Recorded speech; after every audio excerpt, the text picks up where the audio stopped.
Hey everybody, I'm Mara Hoover, host of The Mara Show, and we broadcast live every Wednesday, 11 a.m. Pacific Time. I'm the founder of FemPower You and Financial Power You, and on The Mara Show, I bring guests in that are good friends of mine and experts that I meet when I'm out and about. They're experts in the areas of personal development, business, and relationships. And today I have a good friend of mine, Katie Rubin, here joining me on the show. I'm really excited to have you get to know more about her, and she's funny, so we're going to have fun. Let me go ahead and read her bio, and then I'll introduce Katie. Katie has been a nationally touring solo show performer for the past 15 years. After earning her MFA in acting from UC Davis, she toured her first solo show, Insides Out, for 8 years. Her second solo show, Amazing and Sage, was commissioned by Capitol Stage in Sacramento. Her third show, My Spiritual Death, toured for 3 years, and Why I Died, a comedy, is currently in the midst of its fourth run in the Los Angeles area. In addition to performing solo work, Katie works as a professional commercial and video game voiceover actress, screenwriter, stand-up comic, public speaker, and a private spiritual healer. For more info on Katie or for tour dates, you can visit her website, Katie Rubin, and also pay attention at the end of this interview because she's going to be giving away an awesome gift. So here's Katie. Welcome to the show, Katie. Hi, guys. Hi, Mara. Hi. I'm so excited to have you here. I'm so excited to be here. Thank you so much. This is so fun. Yeah, I love being able to introduce amazing people, especially like you, that are funny and friends of mine to my community. So I appreciate you taking the time, and it looks like you're in a lovely, more natural place than I am. Yes. Where are you hanging out? This is my backyard. Excellent. Yeah, it's pretty rad. We live on a mountain, on the face of a mountain in La Cañada, which is like 20 minutes up the 2 freeway from Los Angeles. And there's trees here, as you can see, and there are deer who visit every day. We have a bear in our neighborhood who visits from time to time. Does he eat your trash? Yes, that's what he does. When we met the bear, it was because our neighbors, like, we live in kind of like a conservative, cul-de-sac-y, family-oriented neighborhood, and they like things to be tidy and appropriate.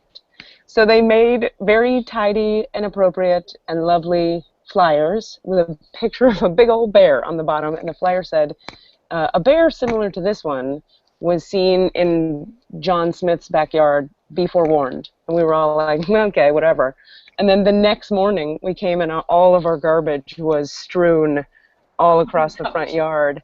And like there were big bear prints in the ground, and there were like big tufts of dark brown fur everywhere, and we were like, the bear came.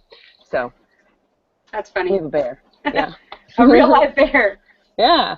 All right, awesome. So we met up at an event in Grass Valley, and you were one of the keynote speakers. I was running a workshop, and when I saw you speak, I just said, I have to be friends with that girl. I love your authenticity and your desire and ability to just be raw and open and vulnerable about right where you are. And since then, we've hung out. I've had a chance to come and see your show. What I wanted to talk a little bit about today is that journey for you of how in the world did you get into writing one-woman shows and acting out 10 different characters? Let's start with that. Sure, it's a great question. Yeah, and hey, thanks for coming to the show. You're so awesome. For those people watching or listening, this woman drove from Orange County to LA to see my show in the Fringe Festival, so she's the badass here. Let's see, how did I get into the solo show thing? When I got sober when I was 23, and when that happened, I've always been on kind of I've always been on a spiritual path, and I've always been seeking, and awakening and awareness and healing and wellness and happiness, essentially. Curious about the divine, God, all that kind of stuff. And when I got sober, it sort of kicked all of that into gear. And getting sober for a person who's got an addictive personality is a strong motivator to kind of get your get your shit together, if you will, because there's nothing left to distract you. You're just all clean and you're bored and you got a lot of energy. So attempting to do a short answer to the question, I was living in New York, I got sober in Manhattan, and I freaked out when I realized I was sober in Manhattan, and I was like, what? There's very big buildings. And so I went back to Miami, which is where I'm from, and I was full of energy, and I'm an actor and I'm a writer, and I always have been, and I was sick of sort of waiting for people to book me for stuff and cast me. I was too impatient, and I felt like I had a lot to say. So, and also one of the things that's always frustrated me about the acting industry is that, and this is no fault of the people involved in the acting industry, but the way that the entertainment industry is when you get booked for a role, you get to play, in my humble opinion, like 10% of what you're capable of, if you're lucky. Any given role, you're going to get to do this much of what your talent may allow. And so I just was too young and full of piss and vinegar to allow that. So I decided to just put all my characters that I was imagining in my head in one place so that I could, A, tell a meaningful story that might touch some people, B, have a good time and put my creative energy somewhere, and C, have like a showcase piece that would be like, hey world, here's what I do. Check me out. It's all in one little place for you. Isn't that nice and tidy? And so that's what I did with my first show. And that show, to my great surprise, I had no idea really how far it would go. It became my career for the next almost a decade. Like, that show was the center of everything I did. It toured by itself all over the country. It's what got me to grad school. It's what helped me earn a living as an artist. It was my first step into the working world, and it was my foray into having to figure out how to support myself, and it was just huge for me. So, and it was a big entrepreneurial, push into the real world post college. So you wrote one show, toured all over the place, and then found, hey, this kind of is fun. This works. So what drove you to write the second, third, fourth show? What has that journey been over that process? Let's see. Well, the first show was so healing for me as a person. Just, it was cathartic, the telling of the story. At the time, I had a really strong need to be seen. And I used to talk about that in the talkbacks after the show. I would say, like, people would say, like, how do you get up there and get so vulnerable? And how do you, like, share all that stuff?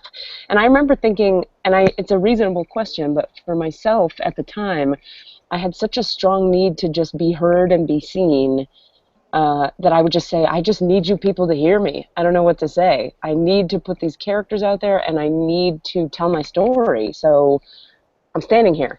But then years went by. I mean, that was a long time I did that show. I did a lot of personal growth work, a lot of healing work, a lot of energy work, a lot of therapy, a lot of different stuff. And in so doing, I found the need to be seen and heard kind of decreased a lot. And I've had several crises of creative faith. Like, what's the point of continuing on when I don't desperately need it anymore? Mm-hmm. And it's been a really interesting journey to kind of deal with that question. And so to answer your question, the second show came out of a desire to, I had this idea. I wanted to see, my shows are usually built around performance poems.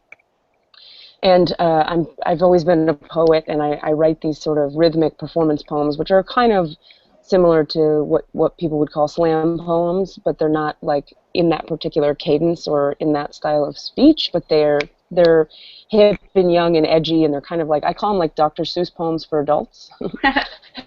Anyway, so the poems were always coming through me, and I was always writing them, and so I had an idea for the second show, which was, I wonder if I could write an entire show that is a poem. So I wrote an epic poem, which is an hour and 20-minute show. So wow. All the characters who show up in the show, the whole show is a poem from beginning to end. So that show was really built out of a desire to try to create a second show and a creative question, which was, can I tell a story as a poem, like an hour and a half story or an hour, 10-minute story? So that was the impetus for that. The third one, I love to talk about the third show because The third show happened, I love the way the third, see, to me, everything comes back to spirituality. Like, I see this all as, like, God or the divine, like, doing its thing through the system that is Katie Rubin.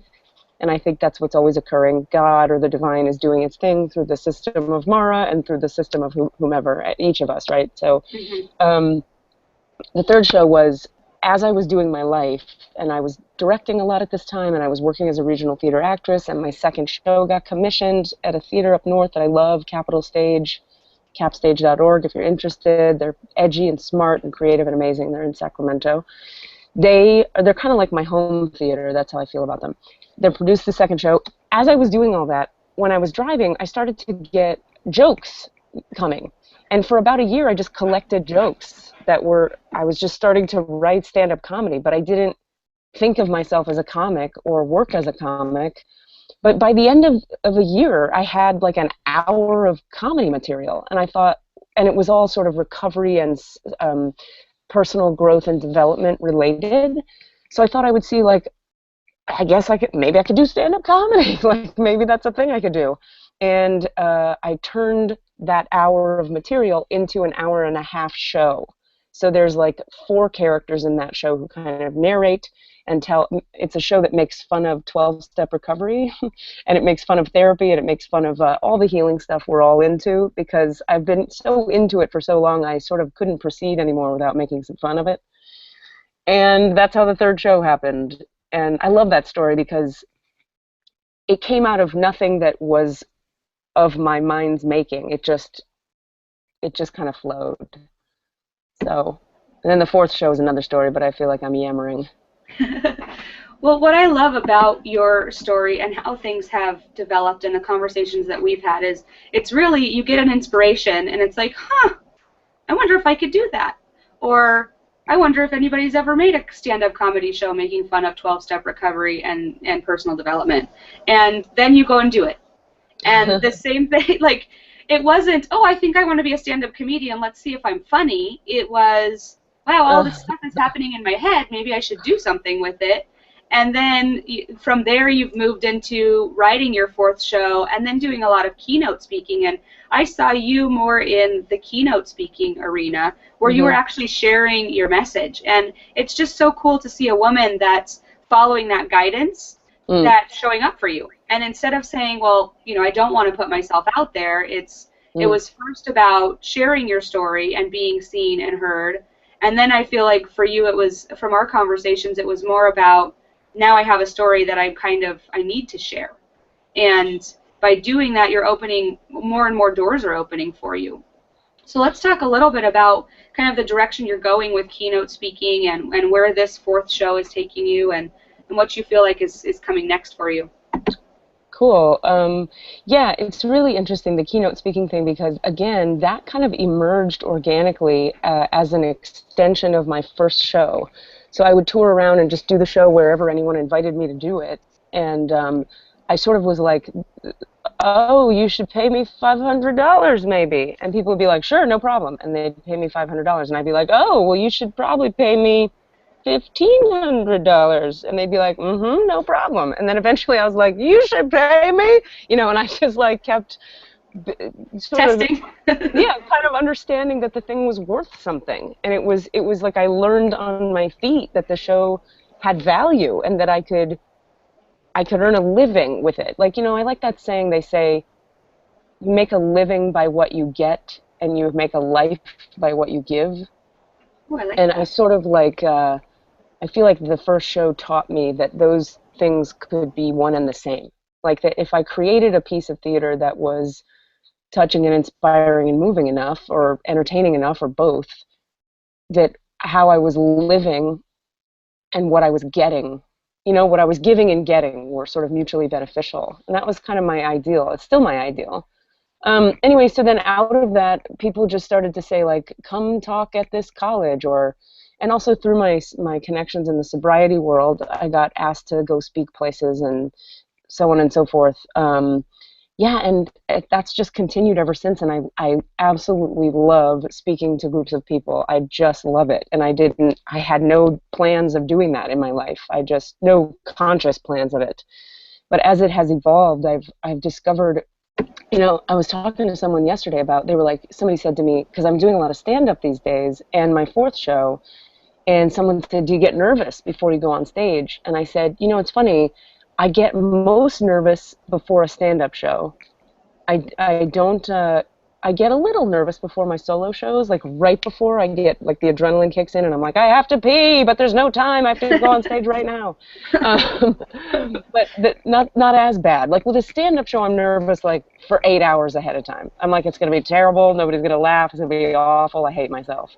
And then I get up there and it works, knock wood, thank God, hopefully, and whatever. But with speaking, what I'm trying to say is it's the least nerve-wracking thing for me because I think because with speaking you just get to be so organic and just tell the truth. I've always felt like comfortable and easy with telling the truth. If it has to be funny and interesting, now you've added a layer of pressure because it's like, Right. I don't know, fuck, maybe it's going to resonate, maybe it won't. But yeah, so these days, you and I met at the Grass Valley event, which is so great, the See Jane Do event that the lovely Elisa Parker puts together, which is an incredible women's event, and you guys should all check out See Jane Do. Um, and I loved that. And I did my TEDx talk up there in Grass Valley.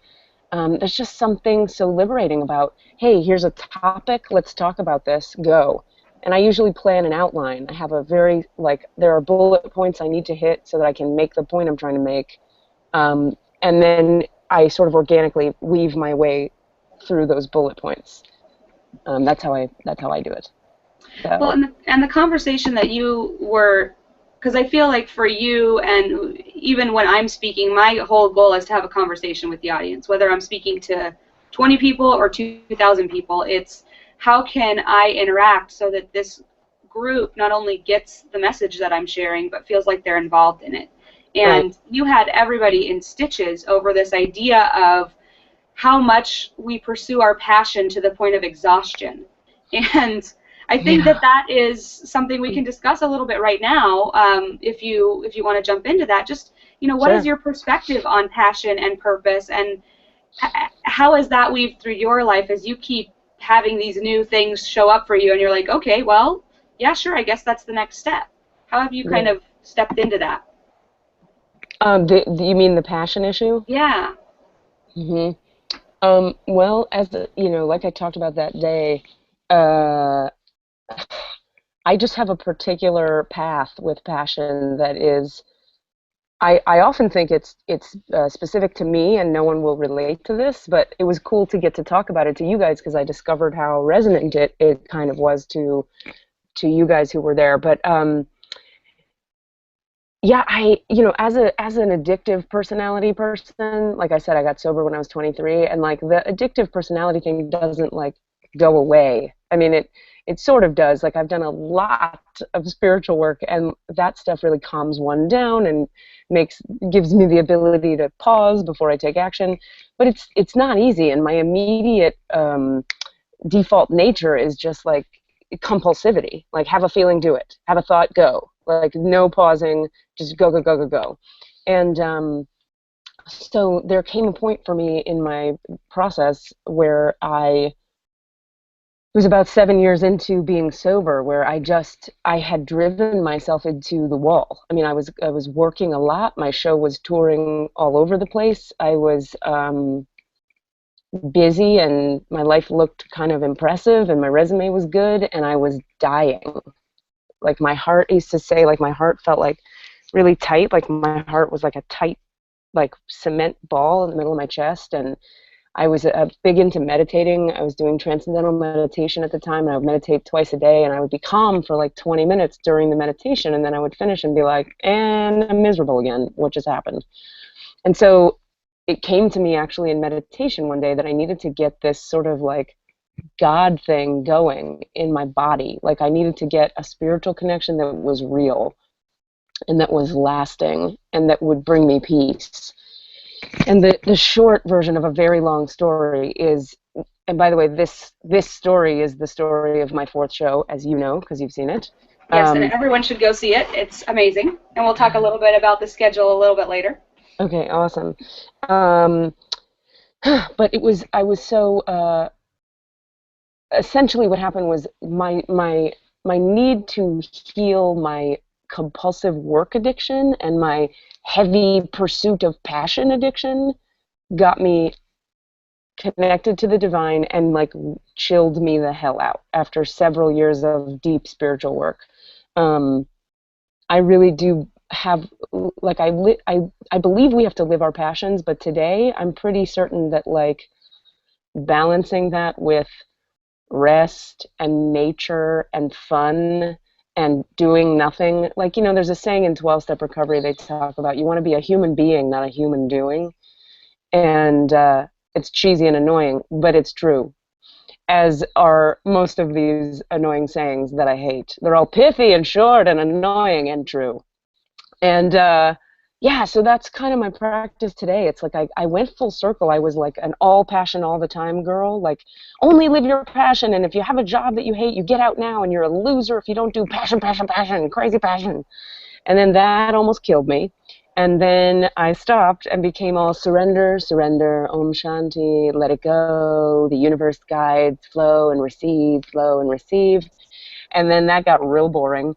And now I find myself in the middle, like, or attempting to live in the middle, where I'm a pretty darn passionate person and I have a lot of energy, but I make time every morning for a long-ass spiritual session. My system has been spiritualized to the point where it sort of demands things of me in terms of balance now. It demands that I take a lot of breaks. It demands that I don't drink as much coffee. It demands that I hydrate. It demands that I go to the beach with my friend Mara. Like, there must be and there will be balance now, or my system kind of revolts. And I wind up like eating terrible food, or thinking smoking cigarettes is a good idea, or calling my ex-boyfriend, which I don't do, but my brain wants to. My brain wants to sometimes. And then I see that as a call, which is what my therapist has taught me over 100 million years of trying to get me to get this point.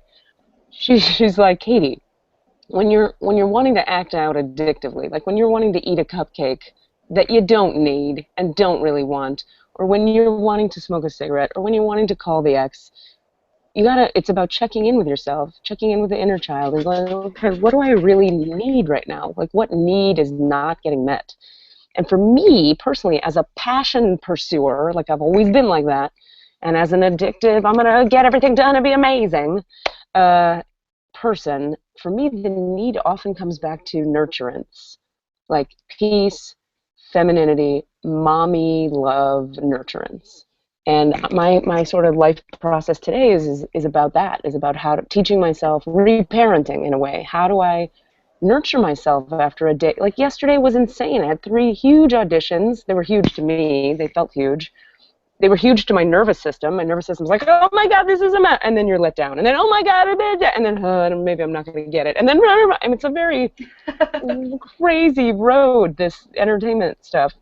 And I had to do a lot of self-care. I'll stop talking with this. My roommates make a lot of fun of me. I live in a house with 3 other people, and they tease me because pretty much every night you can guarantee around 11:30, maybe 10, between 10 and 11:30 at night, if you come in the living room, I'm going to be laying there watching episodes of Sex and the City, which, as we all know, is a show that is no longer on. But I am obsessed with the show still and again. And I watch like maybe 3, sometimes 3 episodes in a night. And that's because there's something oddly nurturing and it's a female show. It's a show about women.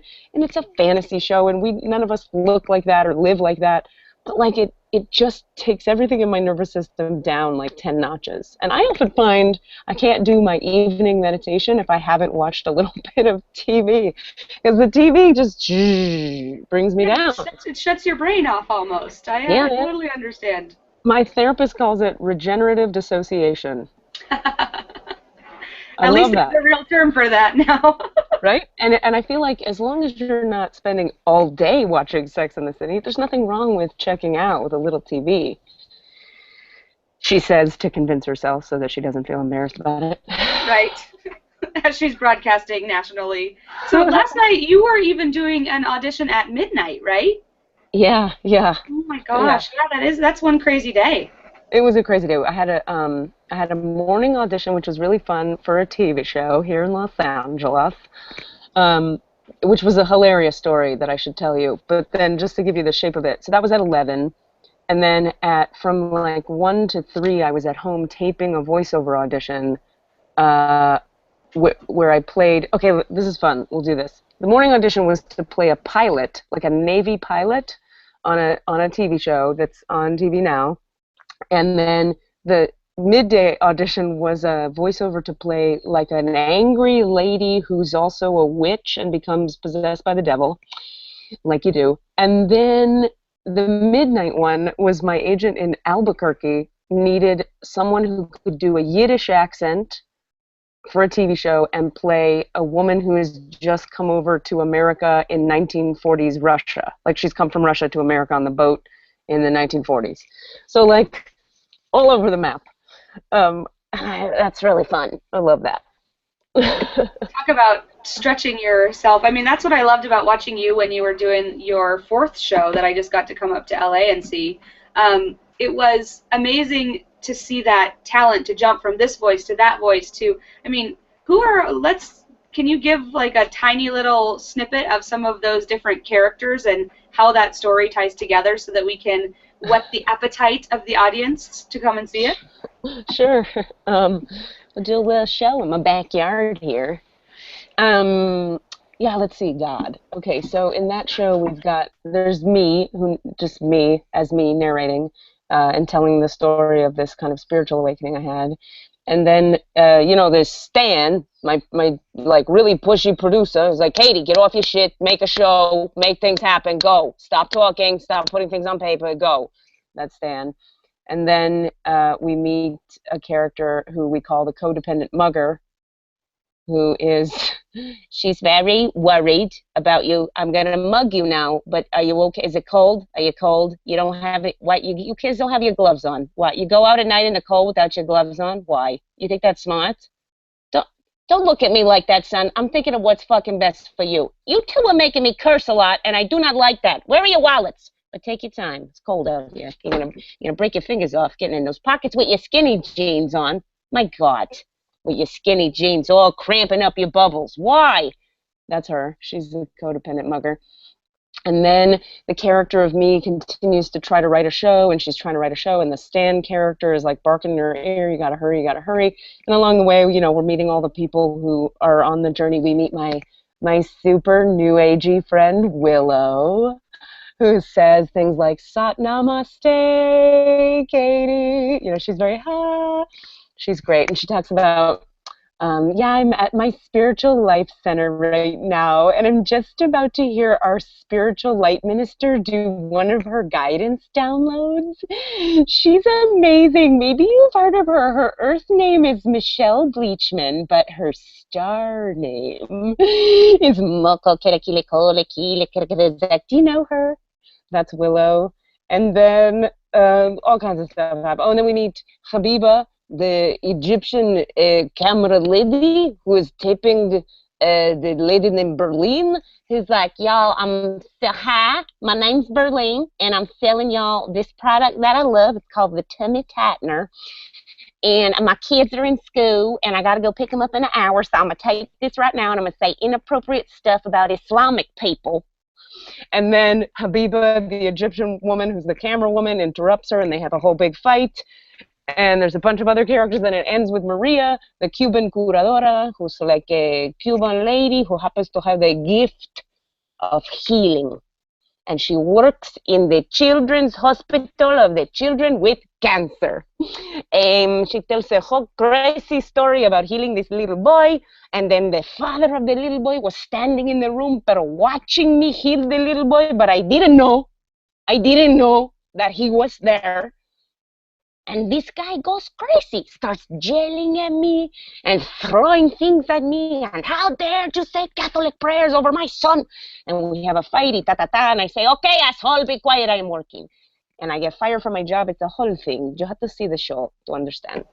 And after we meet all these people, and there's others, it's sort of a story of how the Katie character integrates all these characters and comes to kind of she goes on kind of an extreme sort of religious spiritual path journey, and then reintegrates back into the kind of non-religious spiritual world by integrating all these characters. So that's kind of the gist. It's amazing, and that was the best. That was such an awesome preview. Yeah, everyone should go and see Katie's show. So let's jump in right now. On the Mara Show, one of the things that I always ask our guests to do is give something away. So Katie's got a really awesome gift. You'll be able to head right over to themarashow.com. On the archive page, there's a button right underneath our interview, and there you can claim the free gift. So I'll walk you through that in a little bit. But first, tell us, Katie, where people can come and see you in the next few months, and then also if people aren't watching this live or they're not watching the archive in the next couple of months, we're filming this in July of 2014. You can go and check out her website, or you tell us where they can go and get your calendar. Cool. Okay, so for tour dates, to see shows and stuff, you want to go to katierubin.com. That's KATIERUBIN.com. And I've got a bunch of stand-up shows and the fourth solo show, Why I Died, a comedy performances up in Northern California, Montana, and various parts of California. But this month and immediately, and the things you want to focus on first, are July 26th. I'll be doing some stand-up at the Comedy Store in Los Angeles with Eliza Schlesinger headlining. And then on August 2nd, I have a full, probably an hour, maybe 45 minutes of stand-up that I'll do at the Presbyterian Church in San Clemente, California. We think we're going to have about 150 people there that night. That's August 2nd at 8 o'clock. That's a Saturday. And I'm going to that, so yes, tell us how to get tickets, but also if you want to go with me, everybody listening, let me know. Email me. So awesome. So the way to pre-order for that is really simple. We didn't even go through the website on this one. If you want to pre-order for that, it's only $10 to come see the show, and it's a stand-up show all about spirituality and personal growth and dating and relationships and all the normal things that people will make jokes about. And you just go to PayPal and you send $10 per ticket to klrubin@gmail.com. That's K as in kiss, L as in love, Rubin, RUBIN, @gmail.com. And your name shows up in my email box, and then I put you on a list, and you get there, and your name will be at the door. Or you can just buy tickets at the door. But in an effort to not have people turned away at the door, we're just asking folks to try to pay ahead of time. Yeah, I think that's it. All the other dates are so far, they're all in August, and I think that would be confusing. So everyone go to katierubin.com to get the whole schedule, and also you'll be able to click on the button right underneath Katie's interview that will take you directly to her website to get her free offer. So what are you giving away, and how is that going to work?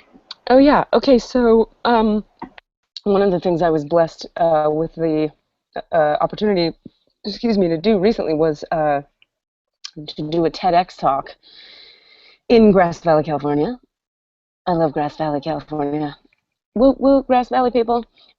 So the TEDx talk was a 17-minute public talk on the concept of the space between, or the liminal space, as Richard somebody calls it.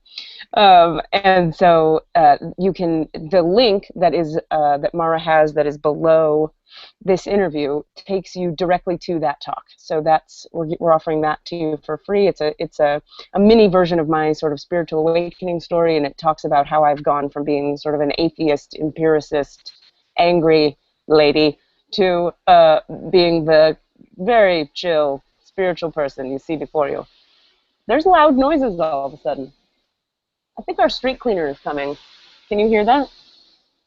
Yes, I can. It sounds kind of like there's a giant broom in the sky. A broom in the sky. I like that. Yeah. Anyway, so yeah, the TEDx talk, it's deep stuff, but I try to keep it funny, and it's good times. And it's really interesting because that TEDx talk has been a really cool doorway to a lot of other jobs for me. It's opened a lot of really interesting doors. So it's really cool. If you get a chance, check it out. Cool. Well, thank you so much for joining us, Katie. It's been fun. And I know that, yeah, I always love having conversations with you, and honestly, like, for all the audience, we had nothing planned today. I just wanted to introduce Katie, and I knew that the conversation would be fun and intriguing, and I'm glad you got to meet some of her characters from her 4th show, and I encourage you to join me at the stand-up comedy show and check Katie out. Head over to katierubin.com, click the button underneath the video for at themarashow.com/archives, and that's going to take you right to her TEDx talk. So you can check out a little bit more about her. And join us next Wednesday at 11 a.m. Pacific. We'll be bringing a new guest in, and it's a secret. We're always bringing in amazing guests in the area of personal development, business relationships, people that I meet on my journey that I would love to introduce to you. So join us live or watch the archives. We probably have about 25 to 30 archived videos already at themarashow.com, so you can head over there, and each one of our guests gives something away for free. So lots of free goodies over there. Go check it out, and we'll see you next time. Thanks for being here, Katie. Thanks, Mara. Love you. Bye. Love you too. Bye.